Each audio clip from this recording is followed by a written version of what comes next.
welcome to another episode of Tween Book Bites here at the Scott County Public Library in Georgetown, Kentucky. As always, I am Kelley. This is Miss Mary Lou. Hello. And today, can you guess what topic we are discussing? Now, I think we need to let them know what day we are filming this. Yes. We film it and show it later, but today is April 1st. It is. I don't think we planned that originally, We but didn't. that worked out That worked out very well. Because we're talking about funny books. Funny books. Haha. Yeah. Yes. Which is why I wore my ridiculously bad pun. It took me a few minutes to get it. Bad puns are how I roll. I woke up this morning and was like, that's what I'm wearing. I have to wear that. So, All right. funny books. Funny books. Yeah. You want to There's start? some good ones. Oh, yeah. Okay. So, let me see. I'm going to start with a classic. This book, Dead in Northfield, was written by Jack Gantos, and this won the Newbery Gold Medal. So this is just a great book.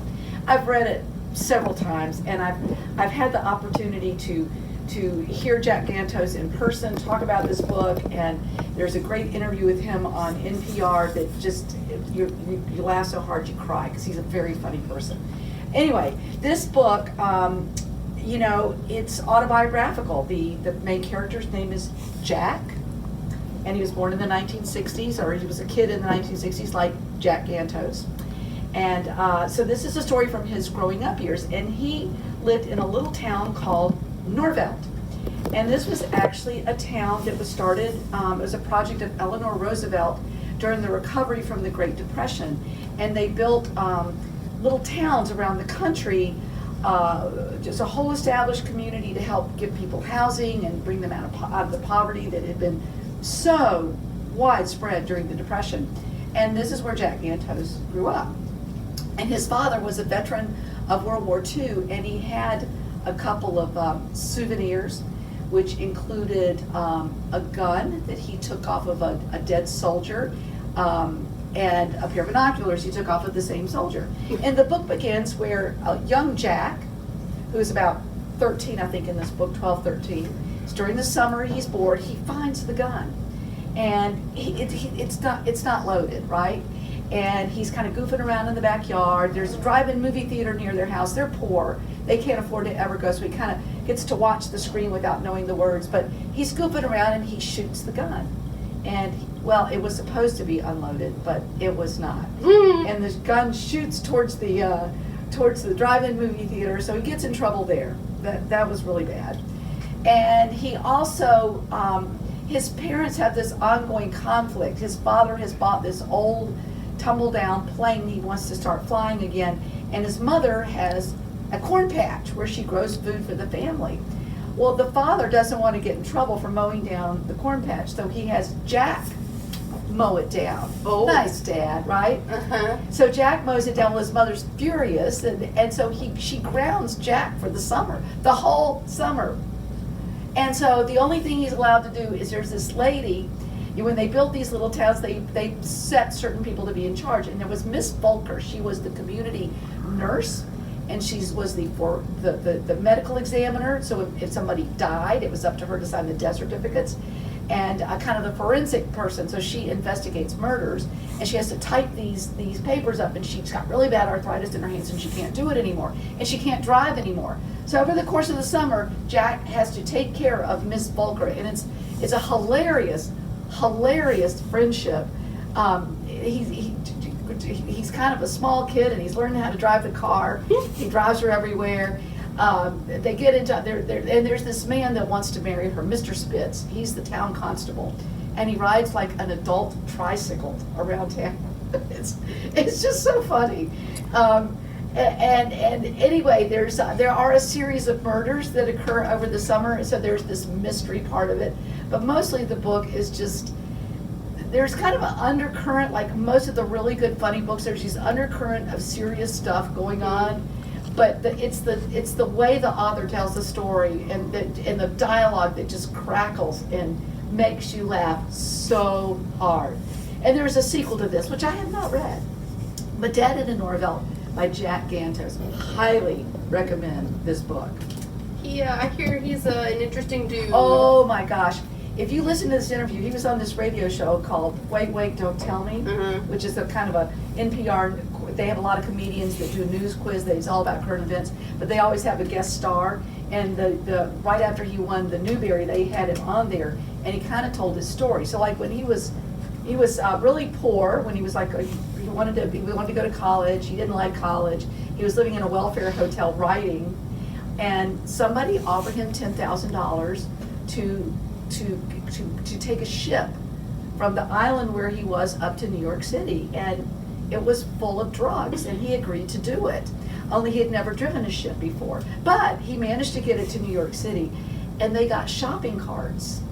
And I'm sorry, I hope this is not inappropriate, but they put the drugs in the shopping carts and were delivering them to the drug dealers. And needless to say, he got busted and ended up in prison. And then wrote an award-winning children's novel. Well, he actually started writing the Rotten Ralph books. Those were his first books, which are picture books. I love them. They are hilarious. Rotten Ralph, about this rotten cat and the girl that loves him. But those were his first books, and he started writing them in prison. And he's written an autobiography that's in our teen section called A Hole in My Life about his prison experience. But anyway, he definitely redeemed himself and is a great, great writer. He did all the Joey Pigsa books. Anyway, he's just, Jack Gantos is hilarious. and he is, the way he tells his story will just have you rolling. It's just, I've listened to that interview 10 times, and it still just makes me laugh so hard. All right, I am going to switch gears and talk about, this is a series. I read the first one. The series is called Time Twisters. It's by Steve Sheinkin, who I didn't know wrote fiction. We love him around here. He's real good. We've talked about a lot of his nonfiction books. Yeah, because I thought he only wrote nonfiction. Surprise, he does not. He writes. Now, are they as good as his nonfiction? You know, I don't think I've read his nonfiction. Kelley, shame on you. Oh, I that know. is so bad. You always make it sound so good, and It then is I good. just have a million things to read, and I haven't gotten around to it. But I'm gonna assume that they're really good because I really liked this. So it kind of reminds me of. Well, I can't say that. I was gonna say it reminds me of Magic Treehouse, but I haven't read Magic Treehouse either. But they do make a joke about Magic Treehouse in here, so I know that that's kind of the point. She really reads a lot. She reads more than any I do. person I know in this world. But she just... But like, no, more classic stuff. I don't know. So yeah, Steve Sheinkin. He's a historian for the most part. Yeah. This is called Time Twisters, so he's still working with the history thing. So there is, you can maybe learn like a little bit in this, but mostly it's just hysterical. So the series follows two step-siblings. This is Abby. She is a white, red-headed child, and her stepbrother, Doc, who is black. And their parents met, they got married, they're both teachers. So they spend a lot of time at school, more than most kids. And one day, they're in class, and their teacher's like, okay, we're going to read about Abraham Lincoln today. And the entire class is like, history is so boring. And they open the book, and literally, it's boring. All they read is Abraham Lincoln is sitting in his chair. He's reading his newspaper. He's reading his newspaper. He's reading his newspaper. And they're like, that's awful. After school that day, they happen to be in a supply closet, because, why not? What else do they have to do while they're waiting for their parents? And out of this giant cardboard box pops Abraham Lincoln. And he's like, you wanted boring? I'll give you boring. And he sees a sign. They're doing a wrestling fundraiser in the school. They've got some big famous wrestlers that are coming in. That's their school fundraiser for the year, wrestling. Why not? As it turns out, historically, Abraham Lincoln is known to have been a wrestler. I didn't know that. Yeah, in the back matter, the afterward and stuff, he is in the Wrestling Hall of Fame. He was inducted. It's like a special thing. That was not in the Spielberg movie. Yeah. So I don't know how much I don't think we know how much he actually wrestled, but we do know that he actually did it. Oh. And so yeah, he is in yeah, it was like an honorable induction, but yeah. So he's like, I'm gonna do that. I'm gonna get in that ring. You wanted boring. Let me show you boring. And it's hysterical. So yeah, Abraham Lincoln Pro Wrestler is book 1 in the Time Twister series by Steve Sheinkin. Book 2, which I have not read yet, is called Abigail Adams, Pirate of the Caribbean. And yet, I always find myself, if I'm talking Pirates of the Caribbean, I say Caribbean, but if I'm talking like the area, I say Caribbean. I don't know why I do that. Does anybody else? Probably. But yeah, Abigail Adams. Apparently she's like... Well, she was a feisty woman. Yeah, right? I believe so. She begged John Adams to remember the women and give them rights when they were writing the Constitution. Mm. It's one of the few times he didn't listen to her. For shame. Mm. For shame. All right. Okay, well, okay, I'm going to talk just briefly about this one because I don't want to do too many books, but, many of you know, if you love funny books, you love Gordon Corman because he's just great. This book does not get enough love. And I don't know if I love this book so much because it was the first Gordon Corman book I read, and I just fell in love with him because of this book, or because I'm a child of the 60s. And this is, in this book, the main character, his name is Capricorn, and he grew up on a 1960s commune that his grandmother helped found, and she lived there, had her children, and they grew up on the commune. And his mother and father, his mother grew up on the commune, married, and went and joined the Peace Corps, and she and her husband both, Capricorn's mother and father, died when they were serving in the Peace Corps. So his grandmother finished raising him. By now the commune's kind of defunct. There were a lot of these like hippie communes that were real popular in the 1960s. There are actually some of them still around that are still going, but most of them, didn't last very long. And this one sort of dissolved, but his grandmother still lives there, still lives that way. Capricorn, he's been homeschooled. He's wears tie-dye. He makes his shoes out of wheatgrass. He's just a total like isolated, very unusual, wonderful kid. And then one day when his grandmother's picking apples, she falls out of the tree and breaks her hip. And while she's in recovery in a nursing home, he has to go in foster care. And they put him in foster care with I think it's a school guidance counselor who and he's got to go to school. He's in the 8th grade, 13. And, of course the kids just make mincemeat out of him. He is just meat to them. And they decide to run him for class president, and but he doesn't get it. Like, he doesn't even know what a bully is. Mm-hmm. And he's just cool with everything. And he goes out on the lawn at school in the morning, he does Tai Chi, and he brings his guitar and plays it and sings during lunch. Well, he's so weird that he becomes cool, right? Uh-huh. And it is a funny story, but he just kind of transforms the bullying into something else by his own kind of beautiful, untouched spirit. But it is so funny. School by Gordon Corman. Check this book out. All right. So this one's a little bit older, but I love Neil Gaiman. I love his books. They're so weird in such a good way. And this is called Fortunately the Milk. I want to say it's been optioned for a movie, but I don't know, that doesn't always mean that's going to happen. So, our main family here, they don't have names, to the best, I flipped through again, it's been a while since I read it. But they don't have names, it's just, there's a brother, a sister, the mom has gone off on, like, some work thing, so she's gone. And so it's just them and their dad, and they wake up the next morning after mom has left, and they're like, okay, time to eat some cereal. But they only have orange juice. You can't pour orange juice in your cereal. That's disgusting. I'm sure some of you do that. More power to you. Ugh. My grandmother used to do that. Ugh. Not my jam. Not their jam either, because they're like, Dad, we're out of milk. And he's like, oh. And then they're like, oh no, that's his I can't have tea without milk face. So off to the store Dad goes. And he takes forever. They're just sitting there, and it's delightfully illustrated throughout the entire book. So it's just them, and then they're sitting, and then they're slouching, and then they're on the floor, and they're like, where is Dad? He just went to the corner store to get milk. What is taking him so long? Finally, Dad comes back and is like, oh man, you are not going to believe what happened to me. And he starts telling them the story of what happened when he went to go get the milk. And so he encounters aliens.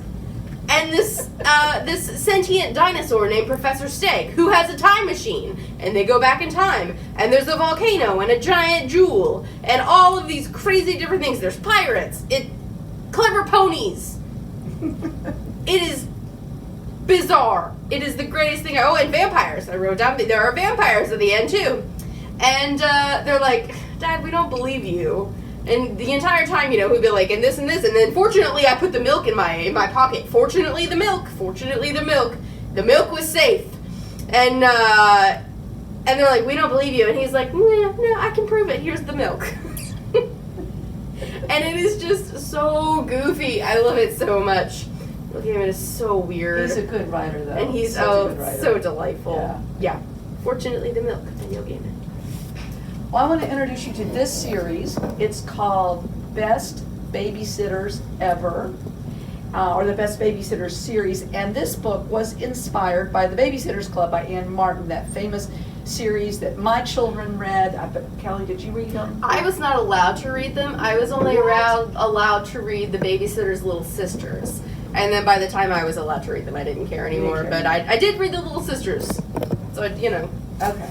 Same spin-off. Yeah. And this one of the characters, there's three girls.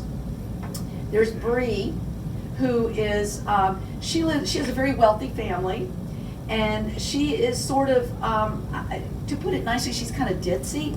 She's like totally into glitter and sparkly, and she's absolutely obsessed with Taylor Swift, and she her whole world is just, she wants to meet Taylor Swift because she knows they would be best friends. That's Bree, and she's precious. She is just she's so optimistic. She's just like, everything is rainbows and sunshine, everything. This is Dot, all dressed in black. Dot is, her mother is totally new age, like tarot cards and reading runes and Reiki healing, and I mean, every time that Dot has any kind of problem, her mother, you know, takes her through some kind of new age ritual to kind of find, and she makes her wear a compass around her neck. Anyway, and you know, Dot finds wisdom in it and good, but she also rebels a lot. Like, her mother won't let anything. She's vegan, and there can be no sugar and no gluten. So every time she's out of the house, she's buying every piece of junk food she can buy, sweets and fries and meat and cheeseburgers and everything, and she wears only black. She's also super smart, and she's like in all the gifted programs, and science is her thing. And this in the middle is Malia, and Malia is sort of the kind of de facto leader of this group, and she just defines herself as an average kid. She's not great at anything. She's okay at everything. And she has this sister who's this superstar achiever, and she's not very nice either. And she is a straight A student, athlete, president of the senior class, and she's very overshadowed. And her parents really don't listen to her. I don't like her parents very much, or her sister, but she's really there. I really like Malia, and she was named for Barack Obama and Michelle Obama's daughter, Malia. So she feels like she's got this impossible person to live up to, this name. But anyway, they've been friends forever, and they always have a birthday party together, and they want to have this huge party because all their friends, all the popular kids, have outdone them. Like, one of them had who was it, Drake sang at her birthday party, and the other one had an elephant, you know, anyway, so they're trying to figure out how to have this super birthday party, but like, two of their families don't have much money, and Bree's family's only willing to contribute so much. So she finds a discarded copy of the first Babysitter Club book, and decides they're going to become babysitters. And this is a book that, you know, a lot of stuff that happens in it is funny, and some of it's not so funny, because really, Malia's sister is awful, undermines everything they try to do, because she can't stand not to be in the spotlight. But they are so funny together. Like these three people in real life, you just can't imagine that they would be real friends. But how they don't even seem to fit together, but they love each other so much. And it's again the tone, how the author is so well written, dialogue is hilarious, the characterizations are just, and I love the picture on the cover. I just love the cover. Anyway, best babysitters ever. This was written by Kayla. I'm not sure, Kayla, I think. And there's, I think, 3 or 4 in the series now. This is the first one. All right. Let's do. All right. We've got a graphic novel for you all, of course. This is Jackie Ha. It's an adaptation of the novel by James Patterson and Chris Gravenstein? I say Gravenstein. I am uncertain. Could be either one. Yeah, but adapted by Adam Rao and Betty C. Tang. So if you haven't read the novel, it's delightful. I kind of want to go and read the novel now after reading the graphic novel. So we follow our main character here, Jacqueline Hart. At the beginning of the book, she is actually an adult, and her kids come running in, and she has been nominated for a big acting award. And she's just sitting there doodling, and they're like, "Mom, your limo's here." And she's like, "Okay, I'm doodling." And they're like, "You're what?" And she's like, "Okay. You want to hear how I became an actress? Okay, here's the story." So then we jump back in time, and it's her in middle school, and she has 6 sisters. There are 7 of them, and their mom is in the military. She's like in the reserves, and her dad is a lifeguard. I believe they live in California. He's like super tan, real tall, big, like buff, blonde-haired man. And set in 1990, and so that's there was a lot of unrest in the Middle East, and so Mom is deployed out into the Middle East. So it's just it's 6 of the girls. One of the oldest sister is in college already. So it's these 6 girls and their dad, and everything is going crazy. Jackie has a little bit of a stutter, and so since her last name is Hart, and she introduces herself one time, and she stutters on her name, she ends up getting known as Jackie Ha. And she's like, you know what, I'm just going to play to it. She is always making ridiculous jokes. Literally in like the first week of school, she has like a month's worth of detentions because she just won't stop. She doesn't know when to stop. And eventually it gets to the point where they're like, okay, you're either going to keep getting detention or you can kind of like work it off by joining the musical. She's like, ugh, I don't want to do that. But she does, because the alternative is months and months and months of detention. And so they're doing Peanuts, and she tries out, and she ends up being cast as Snoopy in the Peanuts musical. And there is just this great teacher, Miss O'Mara, who is the new theater teacher, and she is hysterical. She's really what convinces Jackie to actually join the musical. She's in detention one day, and Miss O'Mara steps in, and these boys are teasing Jackie, and Miss O'Mara just says something sassy back to him, and Jackie's like, oh, this lady's cool, okay.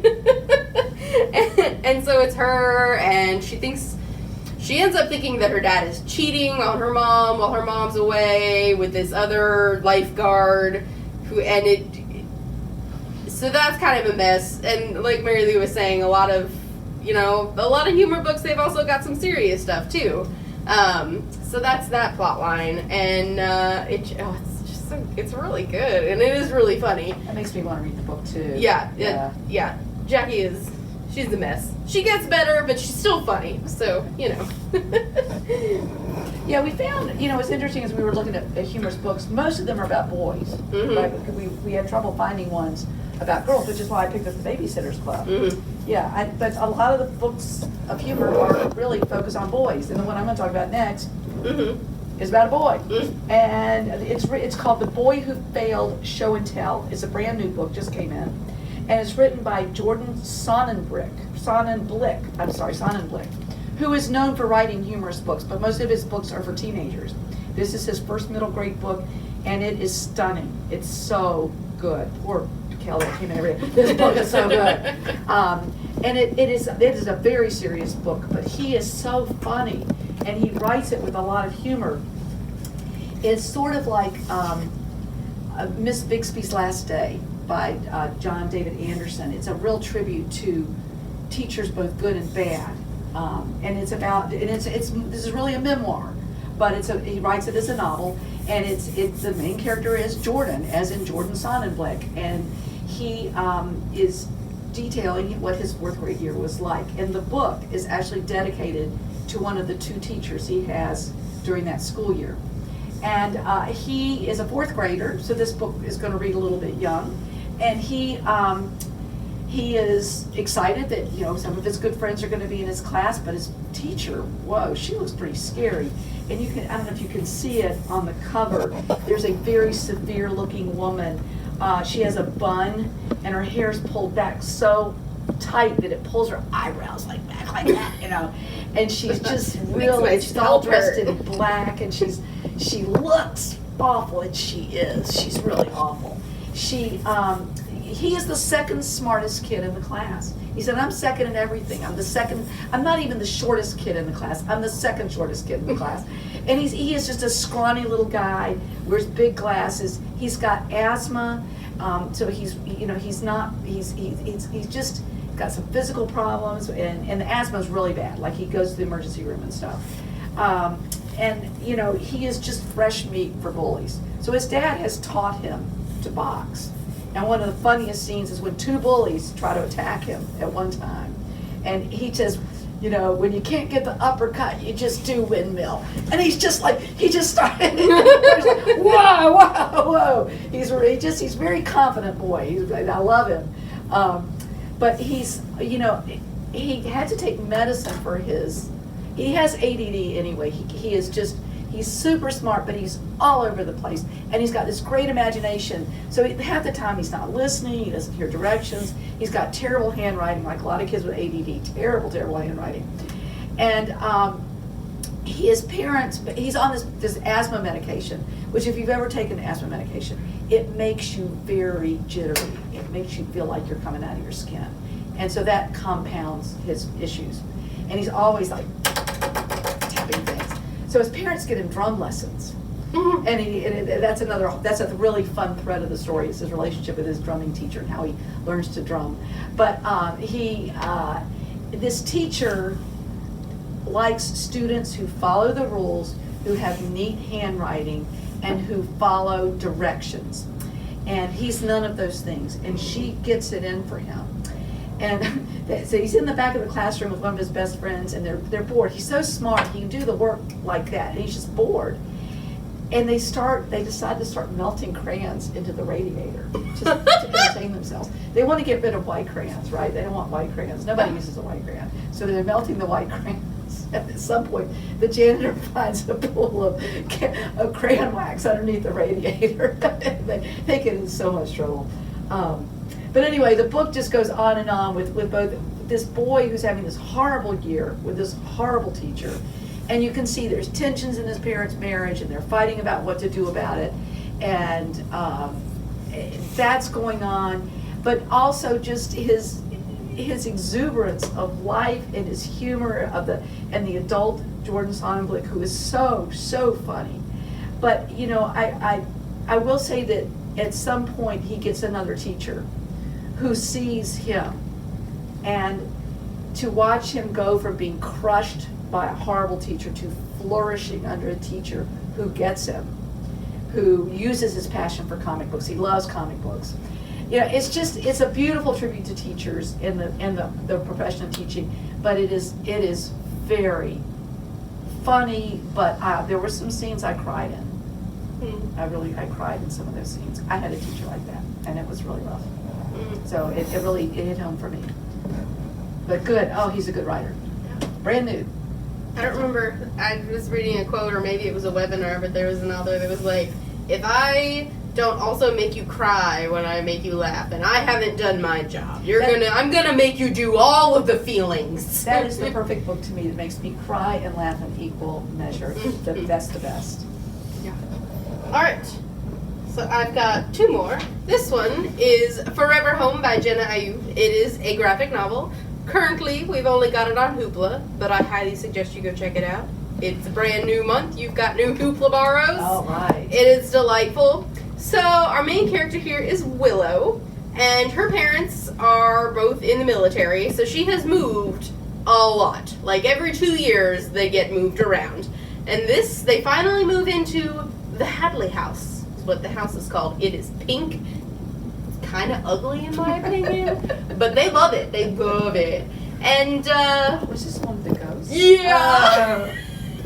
Yeah. So Willow's parents have promised they are not going to move anywhere, because Willow doesn't feel like she is from anywhere. You know, her parents met, they grew up together, and they met and got married, and they have a hometown. But Willow's like, I don't know, like, I'm from here, but also I was like here and here and here, and I don't have a place that is really home. And so her parents have promised her, we're not moving again. This is our house. We're going to stay here. And Willow is so excited. And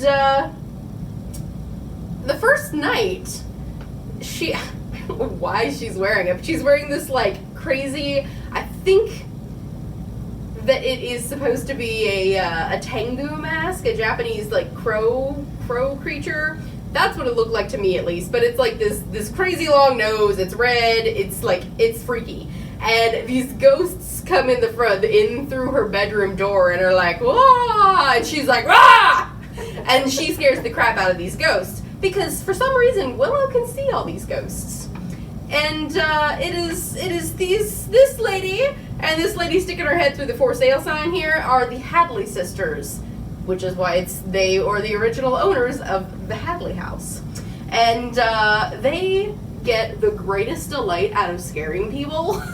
At the very beginning of the book, the previous owners of the house have called these ghost hunters in to film and be like, we think there's something wrong with our house, can you please like check it out and do it? And literally one of the first things one of the ladies does is like grab the guy on the butt. And the guy's like, oh, something just touched my butt!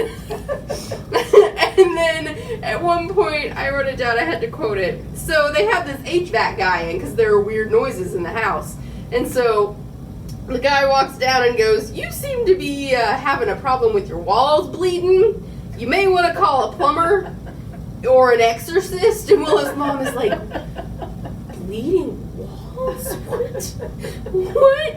And oh man, yeah. It's great. So there are two other ghosts. There's Thomas, this gentleman here.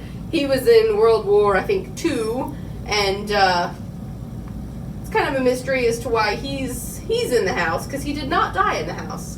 And then there's a fourth ghost. They just call her the Lady, and she is like that crazy lady who she's got like 1 billion ex-fiancés, and she had like 4 husbands. And did she kill them? Maybe. But she's always crying and sobbing, and of course people can hear it, and they're like, oh no, why is the house crying? And Willow overhears her parents. They're like, this house there are so many problems. Oh my gosh, we may have to move. And Willow is like, ghosts, you all are ruining this for me. This is my home. I get that you were here first, but like, this is my home. And so it's her trying to convince the ghosts, and eventually they all kind of work together so that Willow can stay, because they're like, wow, Willow's kind of fun, and she sees us, so like that's awesome too. It's a ghost story, but it's really funny. I really, really liked it. Your description makes me laugh. Well, this is my last one. I'm gonna save that one for when we talk about new books, because our next book bites is gonna be just new stuff. Yeah. Brand new stuff. So this book, and this one is new too. This is the second new one, and this is Danny Constantino's first and maybe last date. And on the cover, you see that's Danny Constantino wearing a cardboard unicorn head, and this is Natalie Flores Griffin, who is a superstar. She is an actress who has become very famous. She and Danny, she grew up in the same town as Danny, and they were best friends through kindergarten, and then her family moved to California, and she got discovered and became a star. Okay, so jump now to, I think they're 7th graders. Yeah, 7th graders. 7th, 8th graders. There's dating and signs of affection in this book. And Danny, of course, had a huge crush on her when they were little, and he still has a crush on her. He goes to all of her movies like 10 times.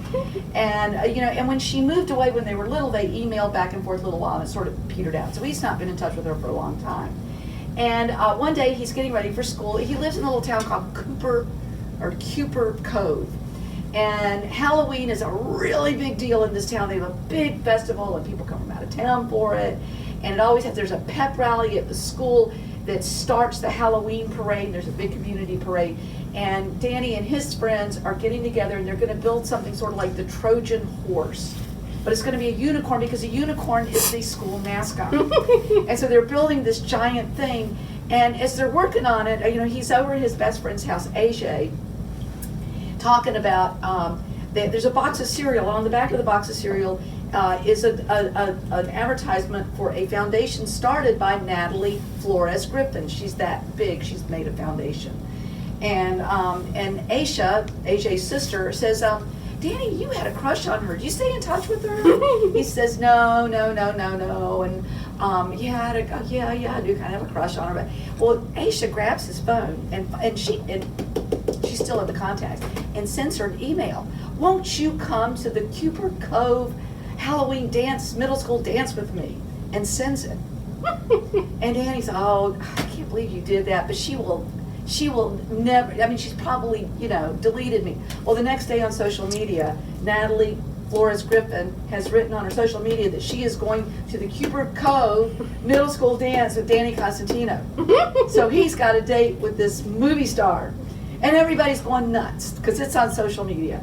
And that's the funny part. And there's a lot of funny stuff in the book. Kind of the serious side is when she does arrive for this date, is you see, like we all think, wouldn't it be great to be famous? Wouldn't you love to be Taylor Swift, with all of her money and fame and everybody takes care of you. But you see what it's really like for her. Mm-hmm. Like people will not leave her alone. And what's really great, so this is like the Trojan horse, so they're going to put her in there so she can be in the parade, but it doesn't go too well. Anyway, this is a great story. There's romance in it. There's a lot of humor.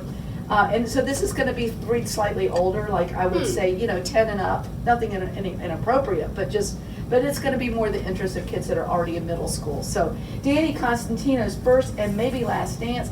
This was written by Paul Campora, and it's delightful. That's my last one. Kelly, you got one more? Oh, I gosh, do. You do. She has one more. I do, and this is an unorthodox choice because this is not a novel. This is a nonfiction book about poop. You should have done this first. I bet we've lost half of our viewers. I know. You should have done this first. It's okay. Well, I had to hold it till the last. I know, because it's so good. If they stuck around, She was reading it out loud this morning in the office. I was. Yeah, so this book is called Who Gives a Poop? Surprising Science from One End to the Other by Heather L. Montgomery, illustrated by Iris Gottlieb, and it is hysterical. Who doesn't love a poop joke? I'm 100% positive there are people that hate poop jokes, but it's mostly mothers. Mothers of young children. Yeah. But it's literally the science of poop. So there's nothing I can spoil for you, but I'm going to share a couple of quotes, some of the ones that I read out loud to Miss Mary Lou this morning because I got a good laugh. There are all kinds of what are they called? Footnotes. Footnotes, thank you. Wouldn't have gotten that. Footnotes. There are all kinds of footnotes, and that's really where a lot of the funny bits are. And so read the footnotes. Don't skip them. Don't skip them. Sometimes, a lot of the times I skip footnotes. Don't skip these. These are great. In Maine, an artist makes poo-poo clocks that mark 1:30, 2:30, 3:30, etc. And so bat guano, which is what you call bat poop, is often sparkly, especially under a microscope, because they eat insects. And so the insect carcasses are glittery once they're in the cave insects, probably. That probably glow in the dark. Yeah, it's glittery. Oh my god. And also sometimes bear poop sparkles, not naturally, But when they're in the zoo and a zoologist has to know which bear is pooping where and maybe there's something wrong with the bear, they put glitter in the bear's foods so they know which bear pooped out what. That's really interesting. Yeah, and also just, I hadn't gotten this far, but I was skimming it, and I saw the word poop-nado, and it is in reference to whales, so that ought to be interesting. And yeah. Oh, there's a vocabulary list of poop words. Wonderful waste words, they call it. I really liked... There's a specific word for insect and spider poop. It's called frass. Huh. Uh-huh. I also like that they included the word loo, which of course just means toilet. In British? British. English. Uh-huh. Uh-huh. Ordure, what they called poop back in the 1700s. Pseudo-feces, fake poop from bivalves, aka clams, mussels, and oysters. Because they don't actually poop, but they kind of like poop. Scat is the general word for poop, especially carnivorous poop. And thunderbox, which is apparently the Australian word for toilet. What about coprolite? Yes, that is there. Fossilized poop. Yes, I really won the dictionary game one time with that word. Nice. Yes, never forgotten it. Yeah, and there's a couple others that you'll just have to borrow this to Read get that them. book. Yeah, definitely. It's delightful. Kelley loves poop books. I will tell you that about her. There was another one that I made Mary Lou She buy. always makes me buy poop books for the nonfiction section. You all check them out. That's right. Why should we not buy them? That's right. Well, we hope that this gives you something fun to read. Yes. Think about some of these for your summer reading because you just like to read fun stuff. Summer reading. How is it that close? It's close. It's Ah. close. So next time we're gonna do New books. new stuff, brand new stuff that has come in since the first of the year. Yeah, very excited. We will see you next time. Yeah. Yeah.